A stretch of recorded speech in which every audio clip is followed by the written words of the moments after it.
Vamos lá, meus irmãos, vamos lá, continuando o nosso 10º dia de aula de Ética Cristã 1 e 2. É o nosso último dia de aula, é o segundo bloco. Nossas aulas estão sendo gravadas. Estamos estudando aqui sobre o casamento e o divórcio. Vamos continuar falando sobre esse tema, e agora a gente ia entrar nos 3 argumentos, ou nos 3 pontos de vista de discordância entre os cristãos acerca do divórcio. O primeiro ponto de vista é que não há fundamento para o divórcio, ou seja, há um grupo nosso que diz que não tem justificativa para o divórcio de forma alguma. O segundo ponto de vista é que há apenas uma possibilidade para o divórcio. E aí eles justificam o seu ponto de vista. E o terceiro é que... onde está? O terceiro é, há muitos motivos para o divórcio. Ou seja, aqui já Não, tem muitas razões para uma pessoa divorciar. E a gente vai estudar. Eu confesso para vocês que nos meus dias de seminário eu tinha uma posição mais fechada, ainda continuo com uma posição mais fechada. No entanto, ao pastorear igrejas, ao conviver com muitos irmãos, ao se relacionar, a gente acaba aprendendo várias coisas e a gente começa, então, a enxergar de uma forma, eu diria, um pouco mais ampla esse assunto, que é complicado, tá bom? Então, vamos lá, à página de número 360 do livro-texto. Pastor Johnny, por favor, leia para nós, na página 360, os últimos 2 parágrafos, por favor. Pois não. Pontos de discordância entre os cristãos acerca do divórcio. Além dos pontos de concordância apresentados anteriormente, não há unanimidade entre os cristãos quando o assunto é divórcio e segundo casamento. 3 visões básicas podem ser discutidas aqui. Parece-nos melhor expor e avaliar cada uma das posições, tirando nossas conclusões depois que os argumentos a favor de cada uma delas forem esboçadas e avaliados à luz das escrituras e do bom senso. Não há fundamento para o divórcio. A visão mais rigorosa acerca do divórcio reivindica que não existe fundamento bíblico para tal prática. A princípio, examinaremos as razões apresentadas para respaldar essa posição e, em seguida, avaliaremos os argumentos à luz das escrituras. Há 7 argumentos primários a favor da posição que alega que o divórcio nunca é justificável.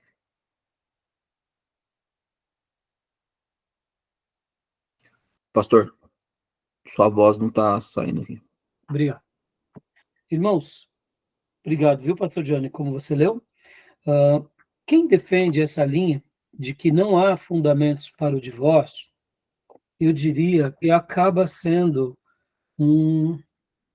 vamos dizer assim, muito vocal sobre esse tema, e ao mesmo tempo, o que eu gosto de ler aqui, o Geisler, é porque ele fala o seguinte, vamos ouvir tudo, e vamos conjecturar, vamos argumentar com cada um deles a partir das escrituras e do bom senso.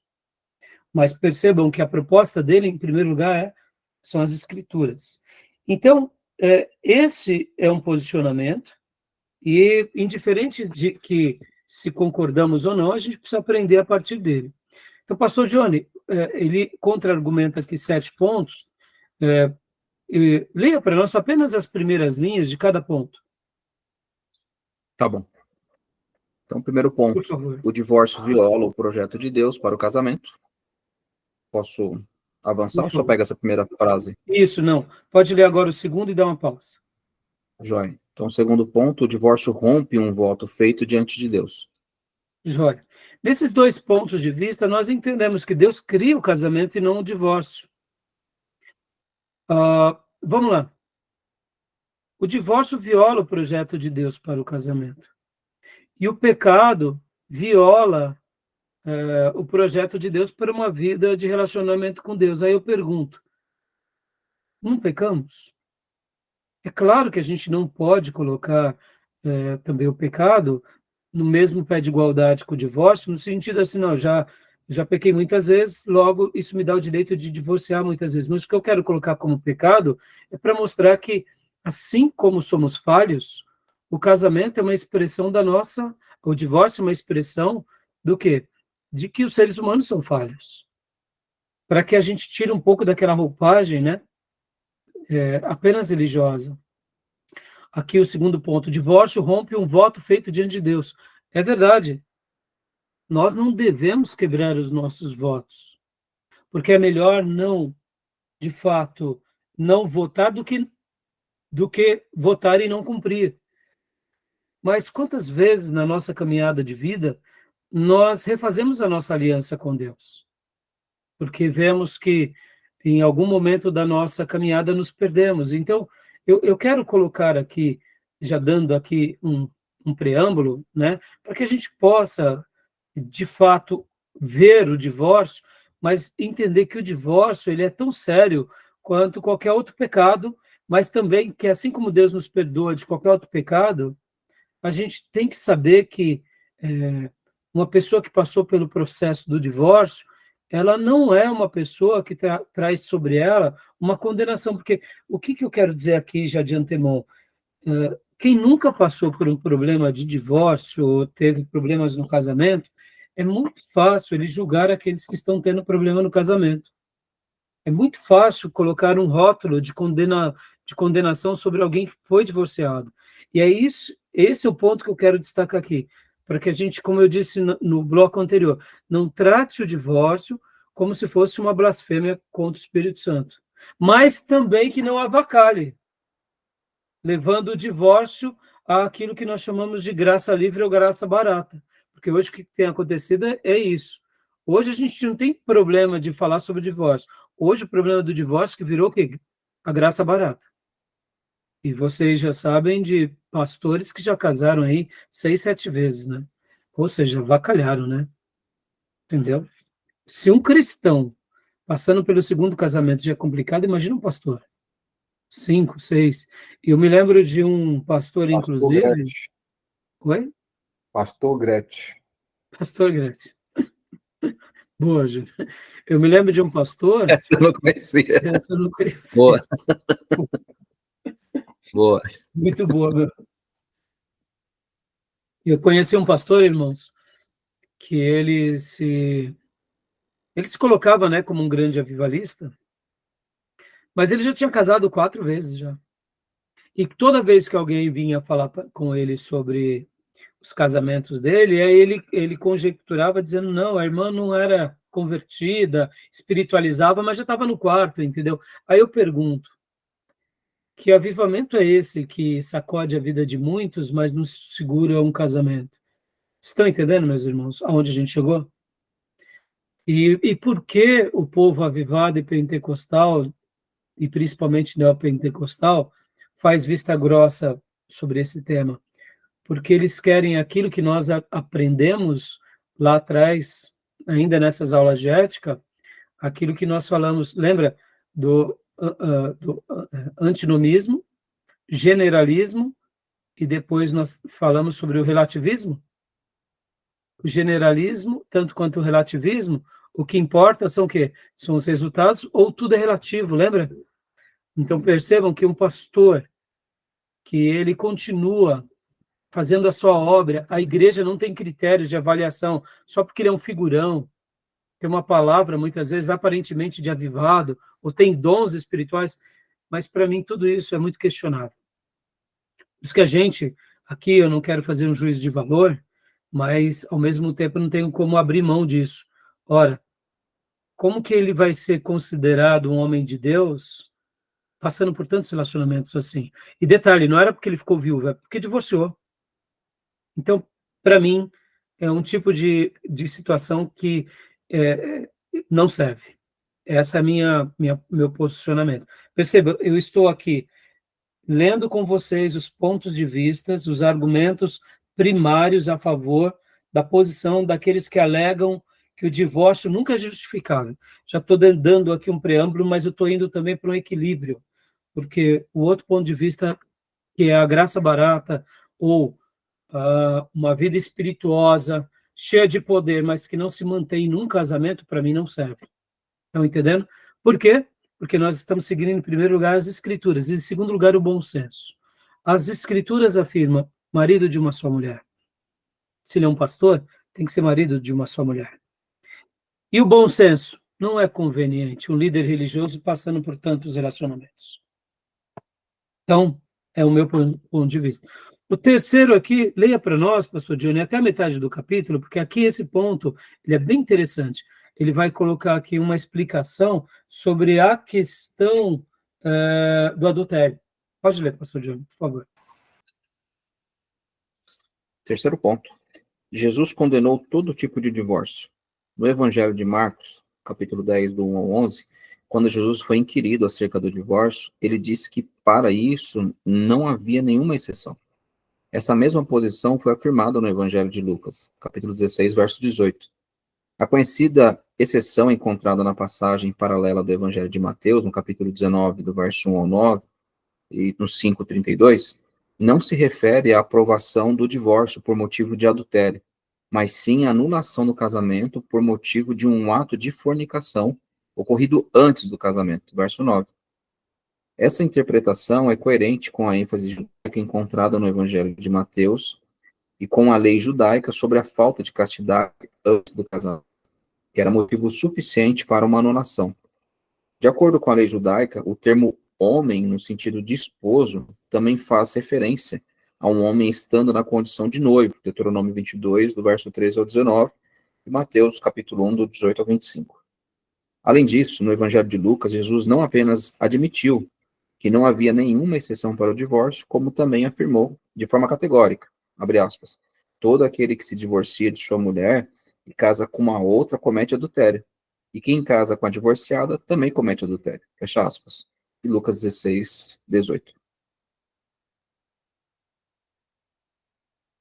Pastor, está fechado o microfone. Isso. Obrigado, irmão. Então, obrigado, viu, pastor Johnny? Então, os irmãos que advogam que, de fato, esse é um argumento que sustenta o fato de, mesmo quando há o adultério, eles colocam aqui como esse episódio, como ele foi mencionado, que era aquilo que acontecia, bem parecido, quando Maria e José, eles já estavam noivos, porque na perspectiva judaica, o noivado já era o início do casamento. Então, eles já estavam noivos e já marcavam a data do casamento. Então, quando nesse período havia uma traição, por isso que eles comentam aqui sobre o ato de fornicação. Lembram que José quis deixar Maria? Ele quis fugir, não por ser covarde, mas como se ele estivesse saindo do relacionamento para preservar Maria. Em outras palavras, José acreditou em Maria, que ela estava grávida pelo poder do Espírito Santo, mas como que ele ia sustentar isso? Diante de uma cultura que jamais acreditaria nesse fato. Então, ele quis preservá-la, mas o Senhor veio a ele de noite e diz, não pode casar-se com ela, etc. e tal. Então, na realidade, quem sustenta que esse versículo, como a traição, em que está sendo autorizado ao divórcio, é nessa perspectiva. Por isso que é uma leitura, tá, irmãos? Essa é uma leitura, tá bom? Não estou dizendo que eu concordo com ela, mas é uma leitura, tá? Tudo bem até aí? Ficou claro esse entendimento? Tá bom? Então, pastor, agora leia para mim só a primeira parte do item 4. Joia. Item 4. O apóstolo Paulo condena o divórcio. Isso. E aí, Paulo, né, inclusive, pode ler até o 1 Coríntios 7, pastor. Perfeito. Paulo exortou os coríntios, abre aspas, no entanto, ordeno aos casados, não eu, mas o Senhor, que a mulher não se separe do marido. Se, porém, ela se separar, que não se case, ou que se reconcilie com o marido. E o marido não se divorcie da mulher. Fecha aspas, 1 Coríntios 7, do 10 ao 11. Joia. Então, mais um outro argumento a favor desses que dizem que não há fundamento para o divórcio. E agora pode ler os 5 completo, pastor, porque eu quero fazer um debate bem rápido aqui sobre o item 5. Por favor, leia para nós. Tá bom. Ponto 5. O divórcio desqualifica um bispo. Uma das qualidades do bispo é que ele deve ser marido de uma só mulher. 1 Timóteo 3:2. De acordo com os defensores dessa posição rigorosa acerca do divórcio, isso significa que o bispo nunca poderia ser um homem divorciado. De outra forma, ele teria sido marido de mais de uma esposa. Joia. Obrigado, pastor. Aos aventureiros, e principalmente a esses que fazem uma leitura da graça barata, quando perguntam para ele, ele diz o seguinte, ele faz a leitura que é uma só mulher por vez. Ou seja, é de ir, né, mas... É de ir, né? Mas, pastor, a Bíblia fala que você tem que ser marido de uma só mulher. Pois é. Eu sou casado só com uma, mas passou já a 5ª. Mas é uma por vez. Fala, mas... O pessoal dá tanta desculpa para sem vergonha deles que eu fico admirado. Eu ouvi isso numa aula de seminário. Criativo, né? Usa essa atividade para outras coisas, mas é terrível. Não, eu acho mais lícito, mais honroso falar, eu quero pegar um monte de gente.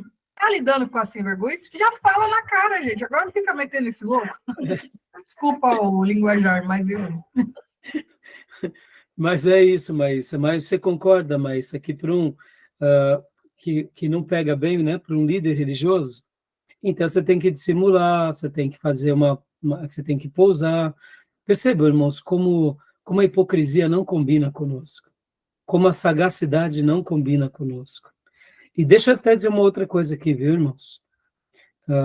Muitos líderes religiosos que acabam querendo fama a qualquer custo, podem até ser um sociopata, mas nem todos eles são sociopata. Mas guarde isso.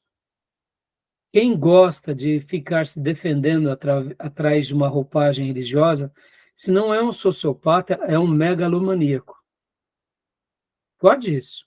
Porque, irmãos, se uma pessoa ela tem bom senso, ela poderia trabalhar nisso com a verdade pela verdade. Não, irmãos, eu sei que não está certo, mas eu tomei a decisão de divorciar e casei de novo.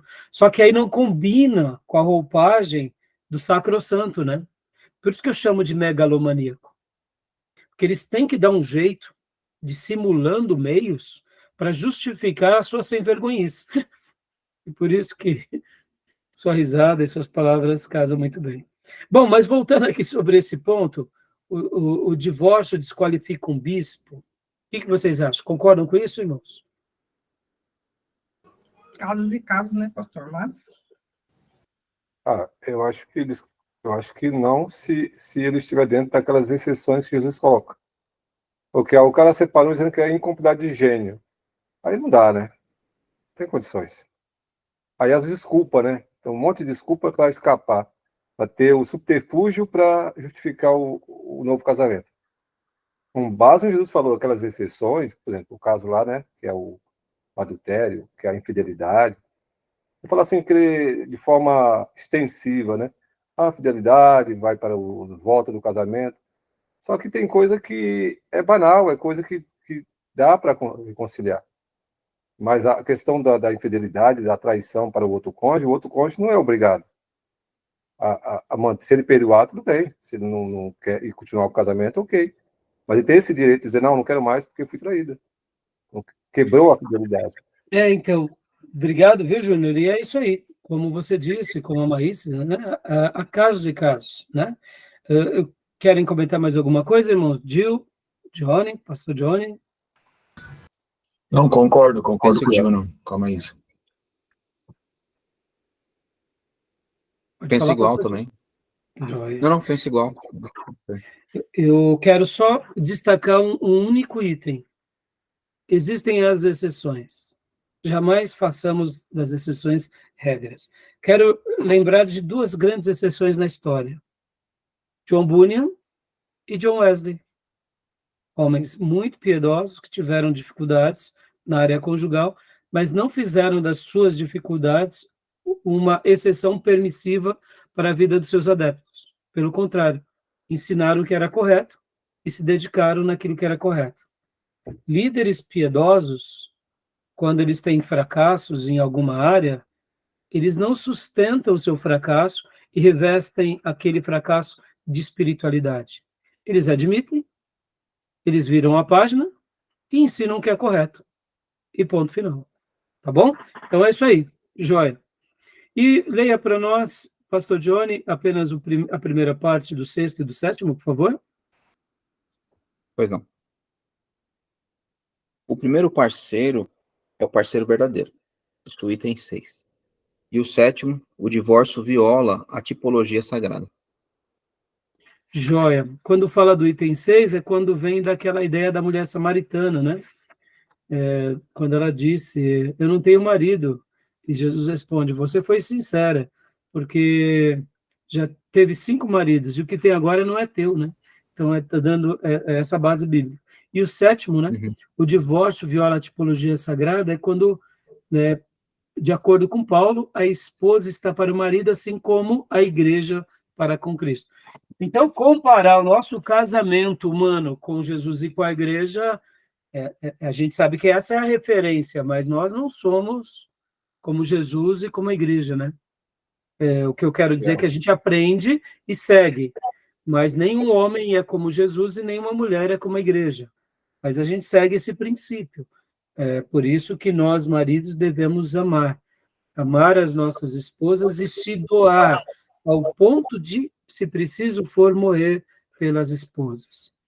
Esses dias, eu vi uma frase muito linda, e eu sou muito crítico do Pablo Marçal e de todo o trabalho que ele sempre fez, e agora acompanhando essas eleições da prefeitura, e como político, eu particularmente me tornei um admirador dele, mesmo não concordando com algumas coisas que ele faz. Mas eu estava vendo ele e a esposa dele, e ele falou uma frase muito linda, citando Paulo, né? Porque tem um cortezinho na internet que uma mulher pergunta para a esposa do Pablo, e ela fala, e depois ele fala, e a fala que ele tinha dito, eu nunca tinha ouvido. Ele falou assim, irmãos, ele fala para o público dele, o marido tem que amar a esposa, mas ele não usa só o amor, porque nós geralmente usamos o amor. É o amor, e ele fala, quando o marido está pronto para morrer pela esposa. Eu achei fantástico isso. Quando eu amo a minha esposa da forma de morrer por ela, eu estou seguindo o princípio bíblico. E o que eu achei fantástico dessa ideia?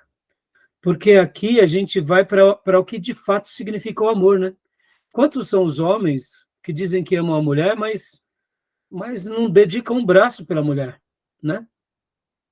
Não supre nem as necessidades da mulher. Aí eu pergunto, ama mesmo? Não são os provedores da família. Que amor é esse? E se a mulher precisa de ser defendida, pelo amor de Deus, não vai contar com esse homem, né? Então, quando uma mulher é amada por alguém, que ele está disposto a morrer por ela, protegendo-a, guardando-a, livrando-a do mal, providenciando todas as coisas. Esses dias eu tive tendo um aconselhamento com uma jovem, e ela dizia assim, pastor, eu estou muito preocupada com fulano de tal, porque ele não está sendo provedor. E ali a gente orou por essa situação, porque é um pai de família muito crente, muito piedoso, mas não é provedor, ou seja, não é o papel do homem. O homem tem que ser essa pessoa que ele faz o que pode e o que não pode para cuidar da sua família. Nos dias bíblicos, ele defendia dos inimigos e lutava pela família. E hoje em dia a gente tem que resgatar esse princípio. Tem que ser esse amor, né? Como me ensinou o Raimundo Fabiano, nosso querido professor. Ele cita uma frase que não é dele, que é a seguinte, o amor é o que o amor faz.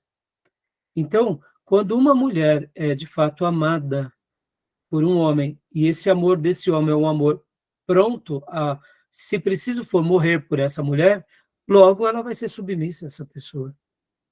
Agora, quando o homem ele é um machista, que só sabe mandar, e não morre, e não dá nem um dedinho, mindinho pela mulher, essa mulher não vai ter respeito por esse homem, e não vai mesmo. Aliás, ninguém vai respeitá-lo, né? Nem os filhos. É o caso dessa jovem que relatava esse problema na sua própria casa, dizendo, pastor, eu fico vendo a situação e lamento, porque eu acabo fazendo um papel que era do meu pai. Então, é lamentável isso. Isso é um problema. Ser sacerdote do lar é trazer as responsabilidades, né? Tá bom? Beleza, meus irmãos? Então, esses são os 7 argumentos aqui daqueles que advogam como não há fundamento para o divórcio, tá bom? Pensem, conjecturem, decidam, vocês são livres para escolher, né? Tá bom? Algum comentário? Tem não sei se vocês chegaram a assistir, alguns anos atrás, uma reportagem do Fantástico, um pastor, eu não sei de que região é, mas acredito que seja das regiões dos interiores aí do país, ele a favor do divórcio, e aí apareceram algumas pessoas, né, inclusive uma senhora vira para ele um dia e falou, tô tendo sonhos, tal, e o sonho eu tô tendo relação com outra pessoa, e etc. Aí ele falou, tá certo, irmão, isso é bíblico. Aí deu uma repercussão assim absurda. Aí ele, para fundamentar a sua fala, ele foi ler Oséias, capítulo 3, e aí o repórter, né, no dia que vai conversar com ele, o repórter da Globo vai conversar com ele e falou, não, é bíblico isso aqui, vou mostrar para você. Aí ele leu o texto de Oséias, capítulo 3, verso 1. Meu Deus. Disse-me o Senhor, vai outra vez, ama uma mulher, amada de seu amigo, e adúltera. Aí, quando ele lê adúltera, ele não faz a leitura correta. Nesse ponto ele fala, e adultera.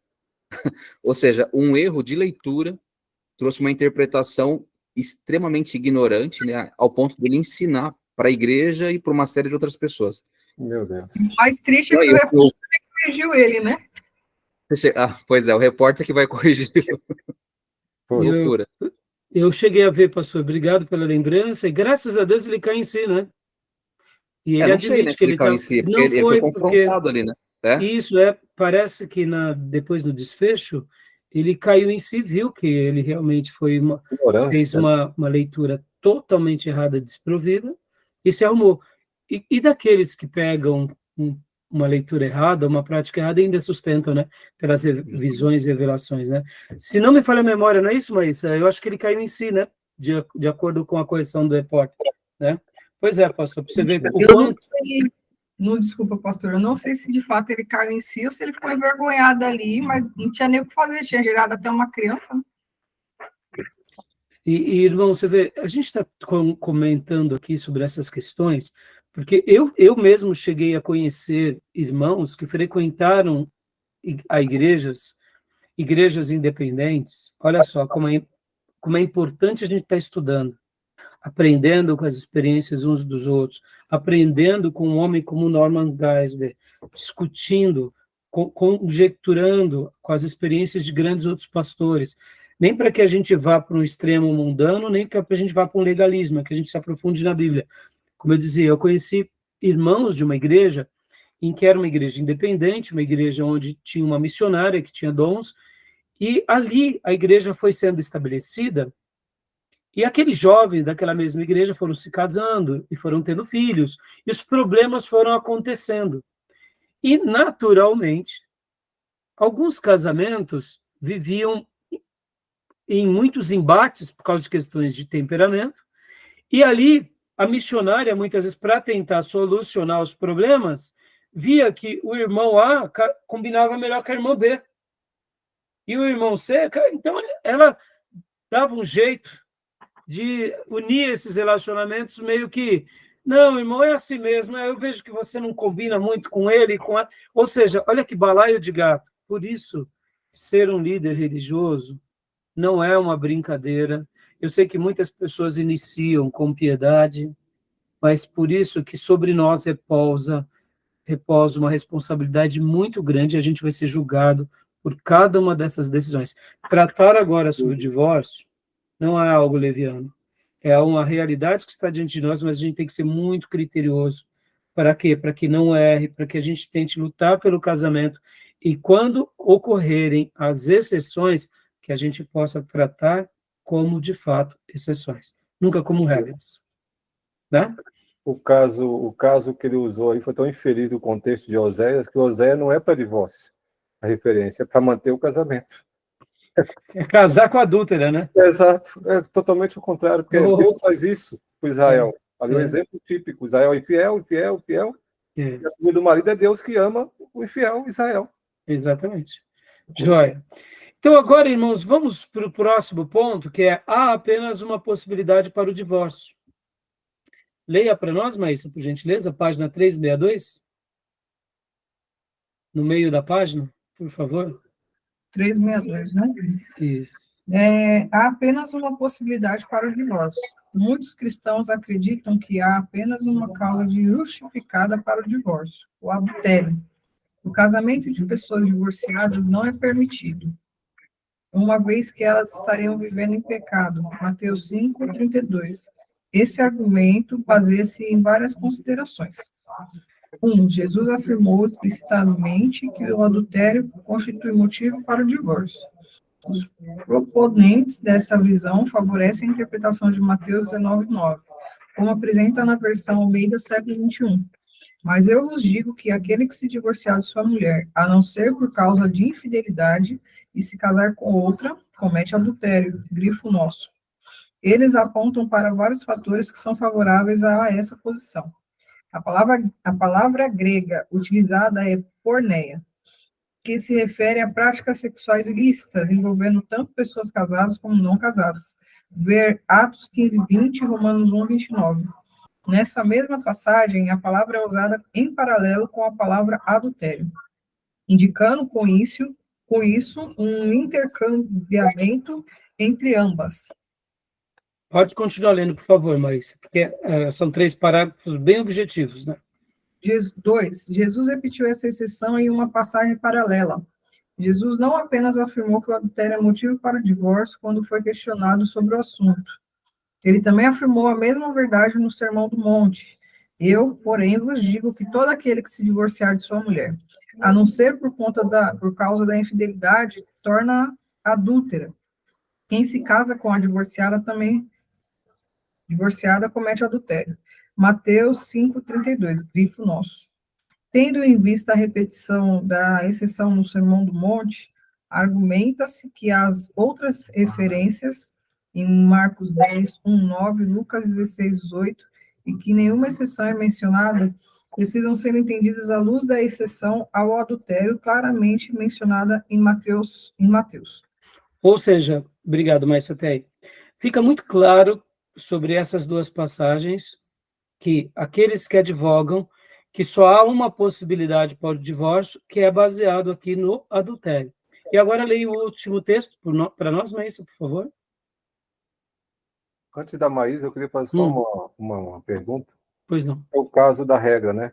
O caso do adultério. Naquele caso que a pessoa é casada e o marido é um crente, mas ele vira desviado e vira um cara violento que Satanás atenta contra a vida dela, e o que fazer? Então, aí a gente vai entrar no terceiro item já já.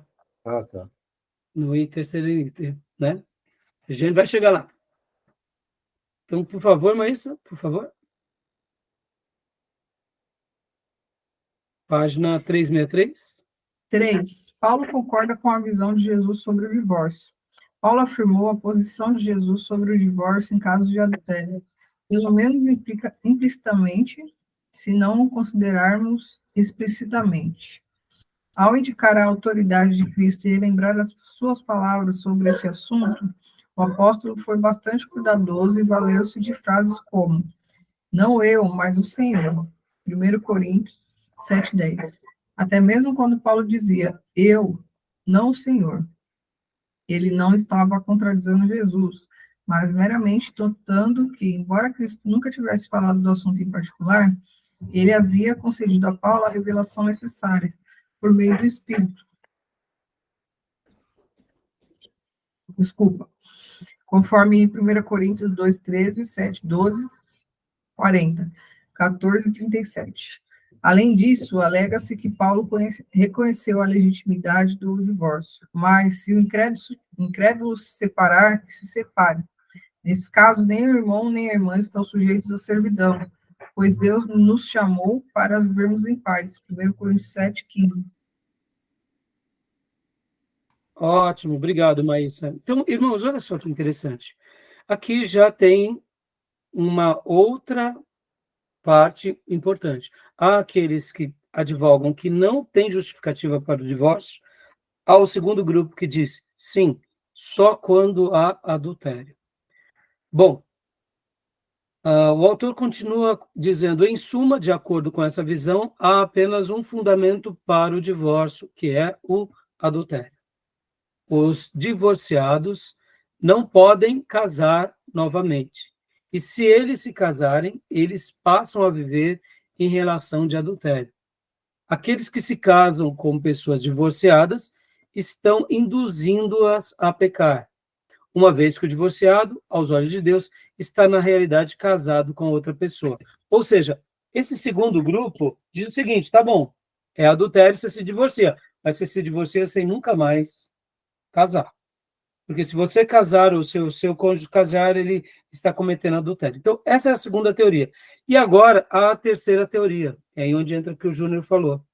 A terceira teoria, olha lá, há muitos motivos para o divórcio. Nós poderíamos colocar esse segundo grupo e dar até uma abrangência aqui, dizendo que esse segundo grupo legitimiza o divórcio pelo adultério para um novo casamento. Mas esse grupo que também concorda com o divórcio, eles dizem, você está livre para divorciar, mas para não se casar nunca mais. É claro, irmãos, aqui ele está pegando 3 correntes apenas, tá? Que são as correntes que mais têm relevância. Mas eu poderia incluir uma outra corrente dentro dessa, que seria aqueles que não pensam assim, que pensam o seguinte, que o único motivo legítimo para o divórcio seria o adultério, e que essa pessoa está livre para casar-se novamente. Mas dentro dos grupos, a maioria tende para o lado de não casar nunca mais. Ou se voltar a se casar, que tenha que ser com aquele primeiro cônjuge. Então, percebam como que isso é complicado. Por quê? E quando a pessoa vai para um outro relacionamento, você está divorciado, ou seja, você só tem a possibilidade de voltar com aquela pessoa, mas aquela pessoa já casou de novo, já tem filhos, ou seja, como que fica uma celeuma, né? Então, agora a gente vai para o terceiro, que é, há muitos motivos para o divórcio. Agora aqui, vamos tentar ler muitos aqui de uma forma mais coerente. Não vamos ler muitos aqui como neopentecostais, tá? Que usam da graça barata. Vamos ler muitos aqui, ainda com um critério de zelo, tá? E aí entram dentro do princípio que o Júnior perguntou há pouco. E maridos agressivos, homens violentos, que espancam a mulher. Pasmem vocês. Eu estava numa reunião de pastores, com aproximadamente uns 200 pastores, e um dos pastores de mais relevância entre nós, que já era um ancião, foi trazido à tona um problema muito sério, não ali na reunião, né, mas nós ficamos sabendo do divórcio dele. E depois, né, dessa reunião, eu fui me informar os motivos e eu fui conversar com o colegiado desse pastor, para saber, de fato, o que tinha acontecido. E ali, enquanto eu conversava com os pastores auxiliares, eles me relataram que o pastor ancião, ele sofreu durante muitos anos de agressão da sua própria esposa. Então, o pastor, muitas vezes, e é um pastor muito conhecido, viu? De uma igreja muito grande. E o que acontecia com esse pastor era que, quando ele chegava machucado dentro da igreja, ele tentava desconversar. Os filhos viram a vida toda o pai apanhando da mãe, o pastor apanhando da esposa. Chegou um dado momento que ficou tão vexatório que os próprios filhos falaram, chega. E aí abriram um jogo para a comunidade e pediram o socorro da comunidade. E ali o pastor, então, relatou tudo o que ele sofria calado há muitos anos. A esposa era muito violenta e machucava o pastor. Machucava mesmo. Os filhos viram essa realidade o tempo todo e aquele homem apanhava calado. Mas chegou um dado momento que os filhos não aguentaram, fizeram uma denúncia. Pasmem vocês, geralmente é o contrário, né? É E Lei aí Maria, ele vê... Hã? Lei Maria do João. Então, tem a Maria da Penha, né? E tem João. a Isso é do João. lei do João, né? É. Eu não sei se existe, de fato, existe? Não existe, né, Júnior? Tem a Não. Maria da Penha, e eu poderia dizer que poderia ser criado, nesse caso, o João do Carrão. Né? Isso aí. A lei do João do Carrão. E o que aconteceu, irmãos? Quando a igreja tomou conhecimento, que há anos, e aí talvez você questione o caráter do pastor. Sabe o que o pastor falou, irmãos? Falou, irmãos, só queria preservar a minha esposa, o meu casamento, e eu sofri calado, e eu até cometi alguns delitos, porque quando me perguntavam, eu não falava, eu desconversava, eu dissimulava que eu tinha sofrido um acidente, me perdoem, mas eu tentei lutar por um milagre no meu casamento e numa transformação da minha mulher. Mas os filhos, tendo em vista que o pai poderia correr risco de vida, abriram o jogo para a liderança, e ali ele tomou a coragem, então, de se divorciar dela depois de muitos anos. Percebam, irmãos, é um homem de Deus de um calibre sensacional, mas, ao mesmo tempo, uma pessoa que sofreu demais por causa do evangelho, porque ele acreditava que Deus podia mudar a mulher, e ele acreditava que ele poderia, talvez, sobreviver a essas situações. Agora eu pergunto, e quando é o oposto? As mulheres sobrevivem numa agressão masculina? É difícil. Muito... Entendeu? Então, agora a gente vai entrar na terceira opinião. É exceção, né? Da Exato. fidelidade. E aqui eu não estou querendo entrar na terceira exceção, como eu disse, como neopentecostal. Porque o neopentecostal, meu irmão, vamos lá, mais uma vez. Neopentecostal já virou seita, tá, irmãos? Só tem nome de crente, fala que nem crente, mas são tudo desviado, usam a igreja para ganhar dinheiro, são tudo desviado, e que lá na eternidade a gente vai ver essa situação. Mas aqui fica a nossa denúncia, né? Eles não são nem homens de justificar os seus erros mais grotescos, as suas coisas mais cruéis. Quando a gente pega, por exemplo, uma seita, eles têm hombridade de acreditar naquelas heresias. Os neopentecostais usam a Bíblia, manipulam as pessoas, então, mas são seitas do mesmo jeito, porque eles usam da palavra e distorcem, né? Bom, que Deus tenha misericórdia deles. Então, não vamos fazer aqui uma leitura na perspectiva neopentecostal. Vamos ler aqui que há muitos motivos, e vamos ver aqui, olha, eu vou ler aqui esse parágrafo na página 363. Há muitos motivos para o divórcio. Continua nosso irmão Geisler. O termo muitos, entre aspas, aqui se refere a 2 ou mais motivos. Alguns defensores dessa posição sustentam que há 2 motivos bíblicos para o divórcio: o adultério ou o abandono do lar. Outros acreditam que abuso, doenças infecciosas e até mesmo negligências são também justificativas para o divórcio. O ponto em comum entre todos os que pertencem a esse grupo é que existem apenas um único fundamento bíblico para o divórcio. Nem todos os que defendem essa posição concordam com todos os argumentos a seguir, mas todas essas razões são oferecidas por proponentes que sustentam essa posição. Ou seja, ele vai mostrar aqui que é a questão do divórcio, que é a questão do abandono do lar, mas percebam, irmãos, doenças infecciosas, abusos, negligências, ou seja, será que não são itens que a gente tem que considerar? E aqui ele vai conjecturar e vai nos falar. Então, Dio, leia para nós por gentileza. Só um detalhe. A gente fala aí, a exceção é a infidelidade conjugal, né? Sim. Traiu a mulher. Mas tem homem aí que trai a mulher não está em casa, está na internet na pornografia. Isso aí não é uma traição, não é uma infidelidade conjugal? Você está dizendo traição como? o homem, ele não traiu com a mulher, não saiu com outra mulher. Mas ele está na internet, na pornografia. Então, Júnior, vamos falar aqui abertamente, né? É uma atitude não lícita para um cristão, é um ato deplorável, que a gente tem que corrigir, né, é vexatório, mas, assim, tem mulheres que de fato, podem se sentir traídas por isso, mas outras não, ou seja, esse tipo de pornografia, de literatura pornográfica, Não, mas não é filme só isso, não. pornográfico, hã? Tem ato, você sabe que tem ato sexual na própria internet. Então, Faz com a mulher do outro lado do vídeo lá. sim, Não é só a imagem dela, não é só a imagem. sim. Tem isso, esse tipo de... Atualmente, né? Temos hoje, infelizmente, a troca de nudes, né? Exato. Erotização por vídeos, erotização por fotos. Vejam bem, irmãos, tudo isso para mim são gestos deploráveis, atitudes erradas. E aqui fica até uma dica, viu, meus irmãos? Nós precisamos preservar os nossos cônjuges, viu?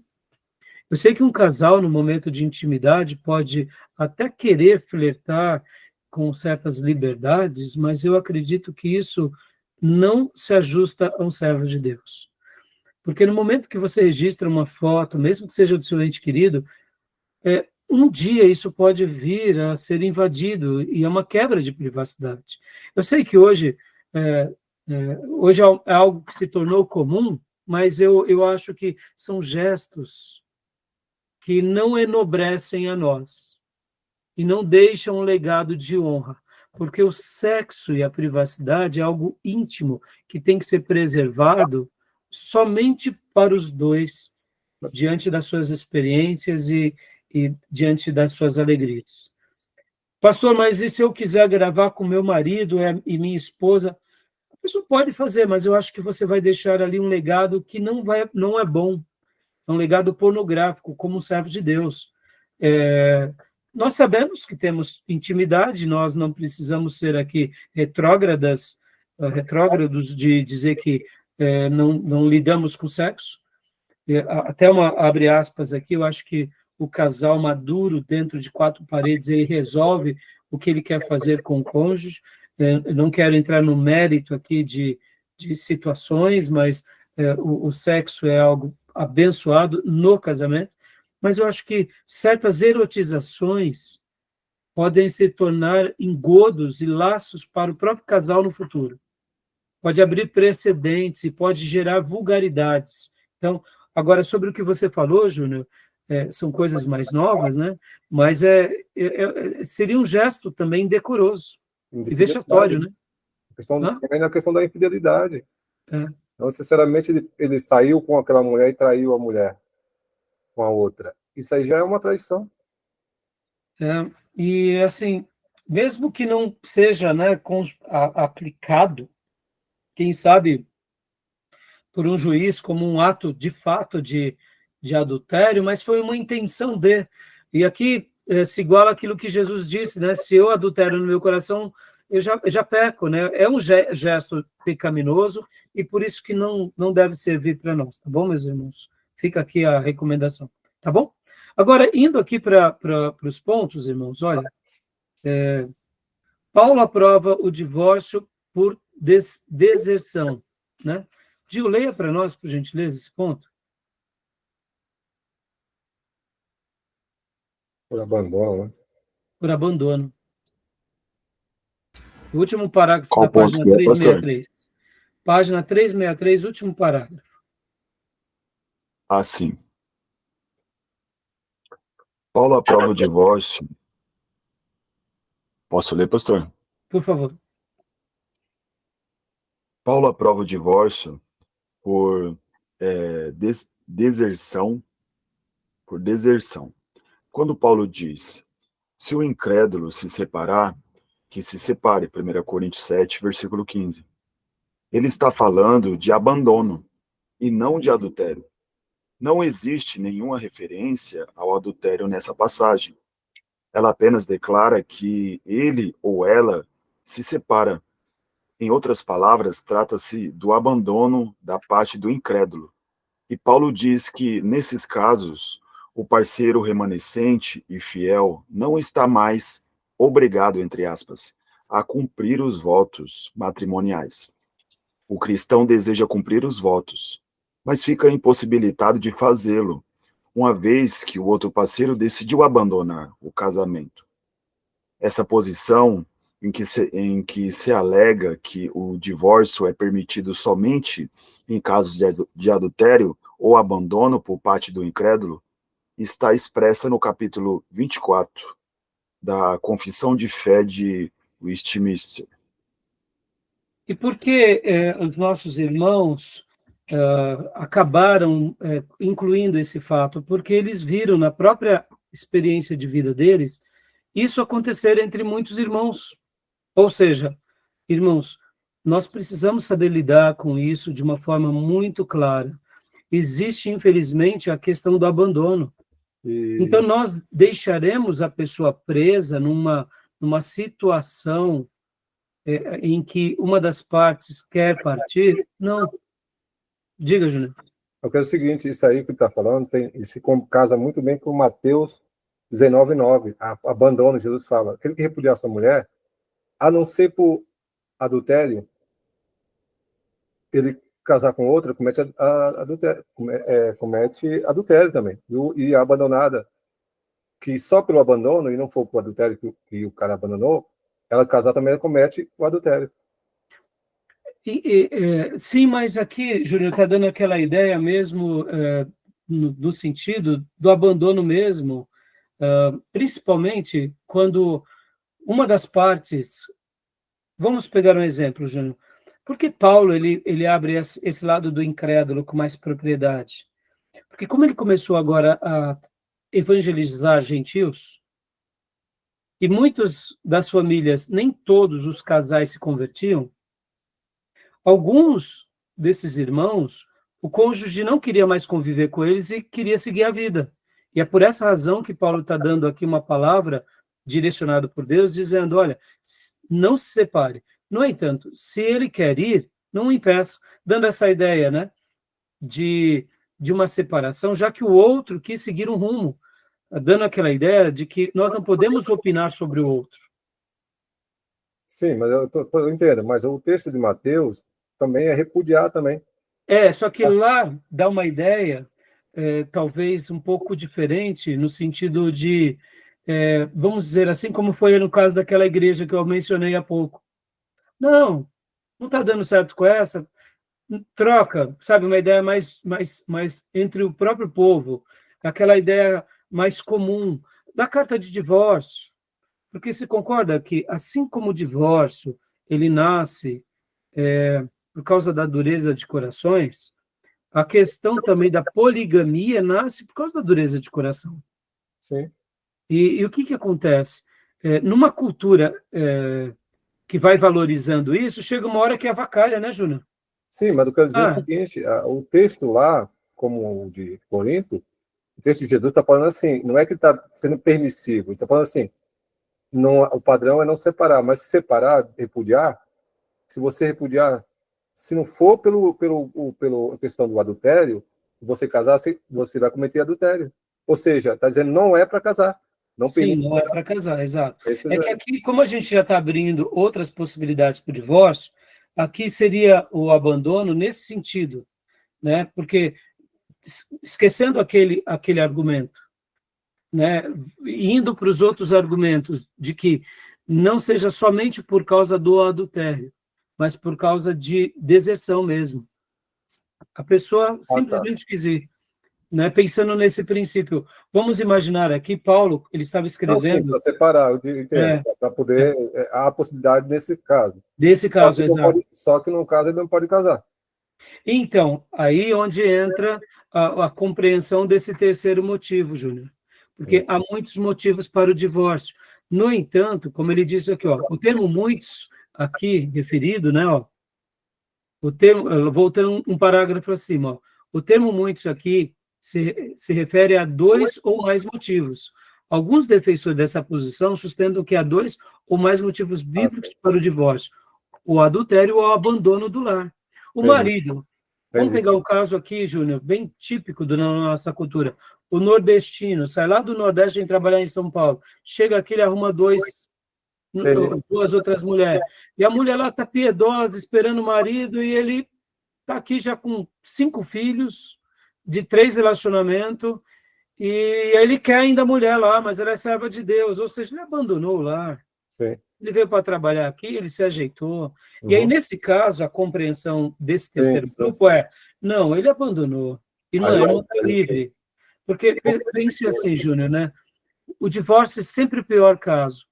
No entanto, a gente não pode escravizar uma irmã em nome de Deus, de que ela tem que esperar o João, que está aqui em São Paulo há 20 anos, que já teve 3 famílias e tem 10 filhos, que ele vai voltar para ela, Entendi. enquanto ela está sofrendo lá, que nem uma coitada, criando na roça os 5 filhos que o João deixou, que agora já é 15 filhos, né? Sim. E ela piedosa, ou Seria seja, mais um, hã? seria mais um motivo. Além do adultério, esse. Exato, e pense assim, se eu Entendi. olhar que o divórcio é pecado, eu escravizo a irmã. Sim. Se eu olhar que o adultério é a única função e que ela não pode casar com mais ninguém a não ser com ele, eu também escravizo essa irmã. A resposta de Paulo dá uma resposta assim: não, irmã. Se aparecer um Pedro aí que seja piedoso, seja feliz com ele Assim. e acaba o resto da sua vida com o Pedro, porque o João aqui em São Paulo já está no 3º, e quem me garante que um dia ele vai voltar para Entendi. você? E se voltar, vai voltar doente para você cuidar dele. Ou seja, você percebe que um posicionamento nosso cristão pode ser um posicionamento que escravize. Ele amplia, né? Ele amplia a Exato. Tá bom? possibilidade, que é o abandono. Exato. Irmãos, a gente vai tentar concluir aqui para a gente ir para o ponto do aborto, mas já deu a nossa hora. Vamos dar uma pausa? Ok. Podemos? Alguma dúvida, irmãos? Tranquilo. Então, vou dar uma pausa aqui na gravação, tá bom? Ok. Joia.